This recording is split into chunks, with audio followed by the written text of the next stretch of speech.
શ્વેતા, આપનું સ્વાગત છે. Thank you. નમસ્કાર દર્શક મિત્રો. શ્વેતા, આજના દિવસે કરવામાં આવતા 5 મુખ્ય અભિષેક વિશે પહેલા વાત કરી લઈએ. શું તેનું વિશેષ મહત્વ છે? હા, આ શ્રાવણ મહિનાનો બીજો સોમવાર છે અને જે આપણે અભિષેક કરતા હોય છે શિવલિંગ પર, એનું તો ખાસ મહત્વ છે.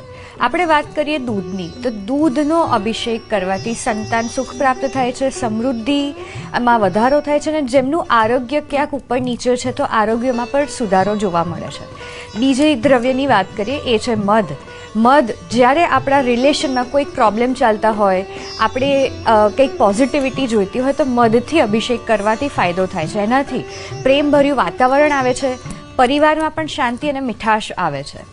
આગળના દ્રવ્યની વાત કરીએ, જે ત્રીજું દ્રવ્ય છે મધ અને દૂધ પછી જે આપણે વાત કરતા હોય છે કે મધ અને પંચામૃત બધું જ ભેગું કરીને જે કરવામાં આવે છે.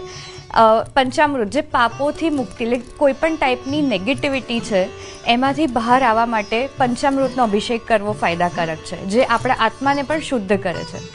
ચોથું દ્રવ્ય છે ગંગાજળ. ગંગાજળ, જેવો તમે ક્યાંક દેવામાં છો, ક્યાંક ઋણમાં બંધાયેલા છો અને ઘણા ટાઈમથી તકલીફમાં છો, તો ગંગાજળનું અભિષેક કરવાથી ફાયદો તમને જોવા મળશે. અને છેલ્લું છે બિલીપત્ર. બિલીપત્ર શિવજીનું બહુ જ પ્રિય છે અને શિવજીના આશીર્વાદ મેળવવા માટે બિલીપત્ર ચઢાવવાથી બહુ જ ફાયદો થાય છે. તમે આધ્યાત્મિક રીતે પણ પ્રગતિ કરો છો.